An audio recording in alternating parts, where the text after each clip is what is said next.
সালামু আলাইকুম। সাফিক্সের পক্ষ থেকে সবাইকে স্বাগত জানাচ্ছি। আমি রাকিব বিন মুস্তফা। আজকের ক্লাসে আমরা তিনটে বিষয় নিয়ে কথা বলবো। প্রথমত হচ্ছে ফ্রেজ এবং ক্লজ চেনার খুব সহজ কৌশলটা কি।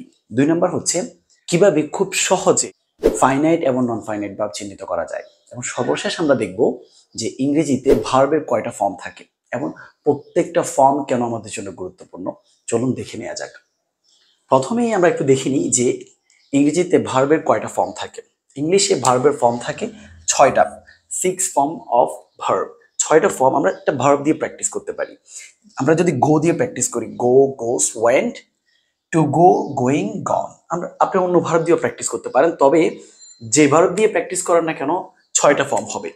এই 6টা ফর্ম কেন আমাদের জন্য গুরুত্বপূর্ণ? বিকজ এখানে গো, গোস, ওয়েন্ট, এই গোটা হচ্ছে বেস ফর্ম, গোসটা হচ্ছে B1 এবং ওয়েন্টটা হচ্ছে B2।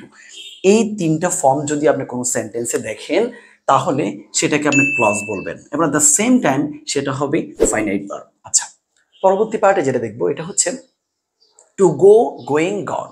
টু গোটা হচ্ছে ইনফিনিটিভ এবং গোয়িংটা হচ্ছে ভার্ব প্লাস আইএনজি, গনটা হচ্ছে B3। যদি আমরা কোনো বাক্যে এই তিনটা ফর্ম দেখি তাহলে আমরা সেটাকে ফ্রেজ বলবো এবং এট দ্য সেম টাইম সেটা হবে নন ফাইনাইট ভার্ব। ওকে, চলুন এখন আমরা এক্সাম্পলের মাধ্যমে বাক্যে ফাইনাইট ভার্ব নন ফাইনাইট ভার্বগুলো বের করার চেষ্টা করি, আবার এট দ্য সেম টাইম বাক্যে দেখে নিই কোনটা ফ্রেজ এবং কোনটা ক্লজ। প্রথম sentence, I saw a bird flying in the sky. এখানে দুইটা আন্ডারলাইন করা আছে। এখানে আই স আ বার্ড, এই সটা হচ্ছে ভার্বের 2 নাম্বার ফর্ম। আমরা আগেই জেনেছি যে ভার্বের 2 নাম্বার ফর্ম হলে এটা হবে ক্লজ, তাহলে এই অংশটাকে আমরা কি বলবো? ক্লজ। ওকে, আবার আমাকে যদি কেউ প্রশ্ন করে এই সটা কোন ধরনের ভার্ব, আমি বলবো ফাইনাইট ভার্ব। যেহেতু এটা প্রথম অংশের মধ্যে আছে, go, goes, went, base form B1 B2, এই পার্টটার সাথে যদি সাদৃশ্যপূর্ণ হয় তাহলে সেটা সর্বদা ক্লজ হবে এবং ওই ভার্বটা সবসময় ফাইনাইট ভার্ব হবে। ওকে, তাহলে পরবর্তী অংশটা আমরা দেখি, ফ্লাইং ইন দ্য স্কাই। এখানে ফ্লাইং ইন দ্য স্কাই, এই ফ্লাইংটা কিন্তু এই অংশের সাথে মিলে নাই, রাদার এই অংশের সাথে মিলছে গোয়িং এর সাথে। সো আমরা এই অংশটাকে বলবো ফ্রেজ এবং এবং এই ফ্লাইংটাকে বলবো আমরা নন ফাইনাইট ভার্ব। আমরা খুব সহজে বুঝতে পারছি। তারপর আমরা আরো দুটো প্র্যাকটিস করি। মাই ডক্টর অ্যাডভাইসড মি। এখানে অ্যাডভাইসটা হচ্ছে ভার্বের 2 নাম্বার ফর্ম। আমরা আগেই বলেছি যদি এই অংশের সাথে মিলে তাহলে এটা ক্লজ হবে, তাহলে এই অংশটা হচ্ছে ক্লজ আর এই অ্যাডভাইসটা হচ্ছে finite verb. To take medicine, এই টু টেকটা কার সাথে মিলছে? ডেফিনেটলি টু গো এর সাথে।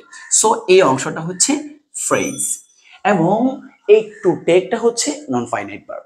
সর্বশেষ example, the short stories written by Rabindranath আর ইউনিক। আমরা রিটেন বাই রবীন্দ্রনাথের নিচে আন্ডারলাইন দেখলাম। এখানে রিটেনটা হচ্ছে ভার্বের 3 নাম্বার ফর্ম। আমরা আগেই বলেছি যে যদি ভার্বের 3 নাম্বার ফর্ম থাকে সেটা হবে ফ্রেজ, তাহলে এই অংশটাকে আমরা কি বলবো? ফ্রেজ। আর এই রিটেনটাকে আমরা কি বলবো? রিটেনটাকে বলবো আমরা নন ফাইনাইট ভার্ব। এবং সর্বশেষ আন্ডারলাইনে আমরা দেখছি আর ইউনিক। এই আরটা কি? এই আরটা হচ্ছে B1। অনেকের কাছে প্রশ্ন যে আরটা B1 কিভাবে? আর হচ্ছে B1, এটার B2 হচ্ছে ওয়াজ ওয়ার এবং এটার B3 হচ্ছে বিন। তাহলে এটা যেহেতু B1 এ আছে ডেফিনেটলি আমরা এই অংশতে আসবো, কারণ আমরা পড়ছি যদি B1 থাকে সেটা ক্লজ হবে। তাহলে এই আন্ডারলাইনটাকে আমরা কি বলতে পারি? ক্লজ। আর এটাকে ডেফিনেটলি আরটাকে আমরা বলবো ফাইনাইট ভার্ব। খুব সহজে আমরা দেখে নিলাম ইংরেজি বাক্যে কিভাবে আমরা ফ্রেজ এবং ক্লজ চিহ্নিত করব এবং এছাড়াও কোনটাকে আমরা ফাইনাইট ভার্ব বলবো এবং কোনটাকে আমরা নন ফাইনাইট ভার্ব বলবো। ইংরেজিতে ভার্বের কয়টা ফর্ম থাকে এবং প্রত্যেকটা ফর্ম কেন আমাদের জন্য গুরুত্বপূর্ণ। পরবর্তী ক্লাসে আবার দেখা হচ্ছে। সবাই ভালো থাকুন। আসসালামু আলাইকুম।